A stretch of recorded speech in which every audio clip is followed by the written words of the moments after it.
नमस्कार साथियों, मैं डॉक्टर रवि आज आपके सामने प्रस्तुत हुआ हूँ एक बहुत ही गंभीर विषय को लेके,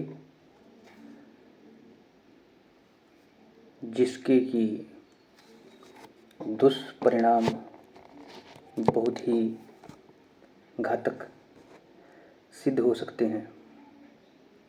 साथियों, मैंने अपनी क्लिनिकल प्रैक्टिस में, जिसको कि लगभग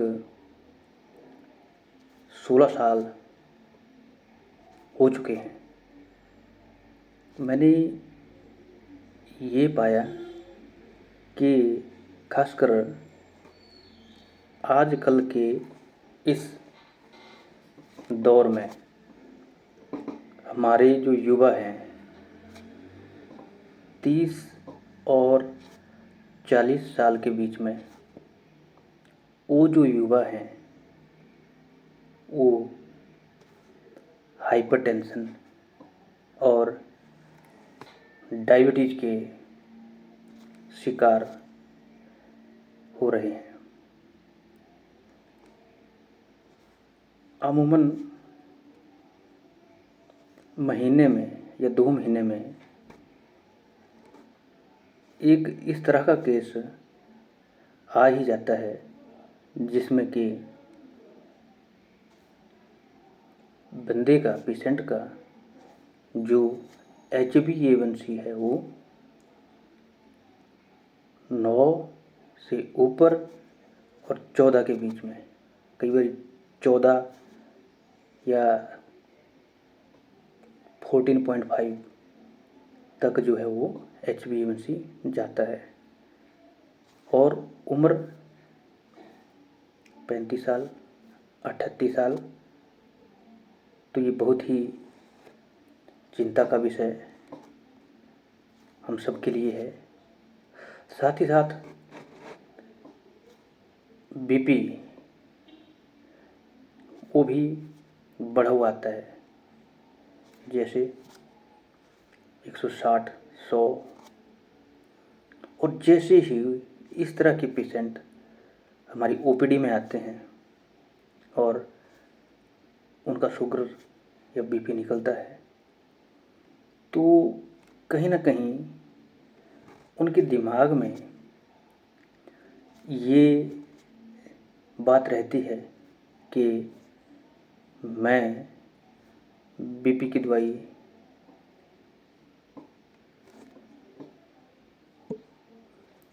शुरू नहीं करूँगा या शुगर की दवाई नहीं खाऊँगा।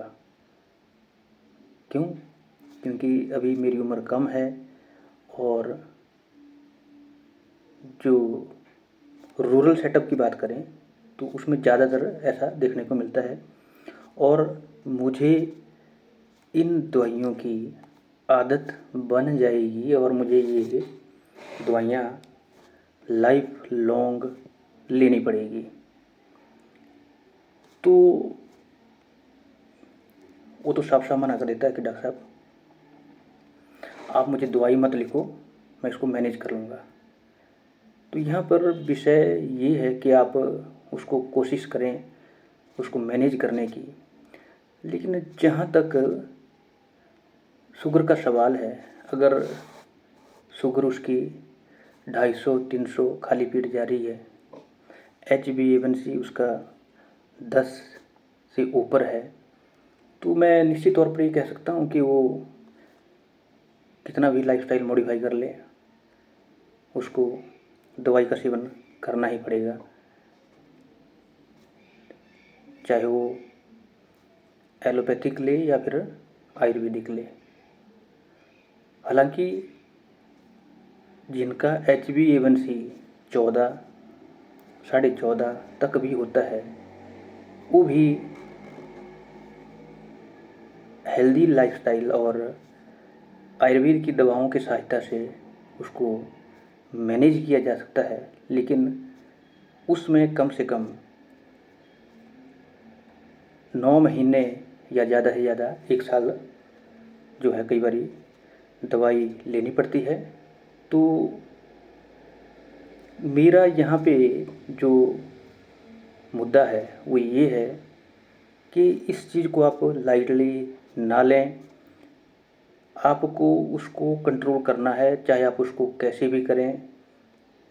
पहले आप अपना लाइफस्टाइल सुधारें, अपना खान पान सुधारें, और फिर भी अगर बात नहीं बनती है तो आयुर्वेद चिकित्सक के पास जाएं, उसकी सलाह लें, या फिर नहीं बात बनती है तो एलोपैथिक मेडिसिन से उसको कंट्रोल करने की कोशिश करें।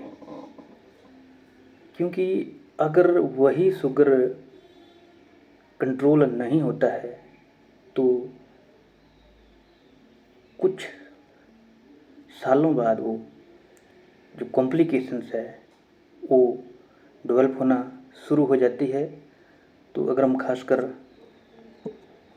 शुगर की ही बात करें, डायबिटीज़ की ही बात करें, टाइप 2 डायबिटीज़ की ही बात करें, तो जो कॉम्प्लिकेशन है वो कॉम्प्लिकेशन में, जैसे जब शरीर में शुगर की मात्रा ब्लड में ज़्यादा होगी तो वही शुगर हमारे जो अंदर ऑर्गन्स हैं उन ऑर्गन्स में बैठना, जमा होना शुरू हो जाती है, और वहाँ पे फिर वो उस ऑर्गन को डैमेज करना शुरू कर देती है।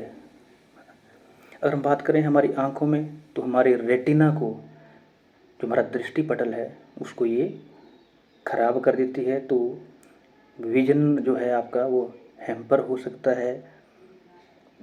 अगर हम गुर्दे में देखें तो जो हमारी किडनीज है वो अपना काम करना बंद कर देती हैं। इसके साथ ही जो हमारी नसें हैं, नर्व्स हैं, उनको भी डैमेज करना शुरू कर देती है।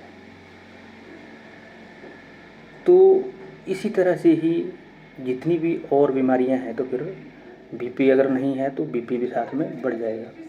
अगर आइसोलेटेड हाइपरटेंशन है तो उस केस में भी जो है पहले आप अपनी लाइफस्टाइल को इम्प्रूव करें। अगर फिर भी आपका बीपी या शुगर कंट्रोल नहीं होता है तो किसी चिकित्सक की सलाह से दवाई खाना शुरू कर दें। क्यों? क्योंकि ये जो दवाई है इससे आपको कोई भी आदत नहीं पड़ने वाली है, ये आपका बेनिफिट ही होगा। इसको लेने से आप जो इसकी पोटेंशियल कॉम्प्लिकेशंस हैं जो आने वाले 5 या 10 सालों में आपको दिखना शुरू हो जाएगी, तो उनको ये प्रिवेंट करेगा। हाँ, अगर आपको ये दवाइयाँ रेगुलर ही लेनी पड़ती है तो उसमें क्या नुकसान है? कम से कम आप जिंदा रहेंगे, हेल्दी रहेंगे, तभी तो आप दवाइयाँ या अन्य जो अपने आपके टारगेट हैं उसको पूरा कर पाएंगे। अगर आप नहीं सेवन करते हैं तो आप अपनी लाइफ के साथ आप रिस्क ले रहे हैं। तो मेरा सभी मेरे व्यूअर से अनुरोध है कि इस चीज़ को कभी भी इग्नोर ना करें कि शुगर बढ़ी है, कोई बात नहीं, कुछ नहीं होता है, अमुक व्यक्ति की भी ऐसी बढ़ी हुई है, या मेरा दोस्त है या कोई दूर का रिश्तेदार है उसकी भी बढ़ी हुई है, उसका भी बीपी है, वो भी दवाई नहीं खाता है। तो इस तरह के मिथ को आप छोड़ दीजिए, दवाइयों का सेवन करें और हेल्दी बने रहें। जब आप हेल्दी होंगे तभी आपके अपने लाइफ के जो टारगेट्स हैं, जो आपकी लायबिलिटीज है, उनको आप पूरा कर पाएंगे। धन्यवाद।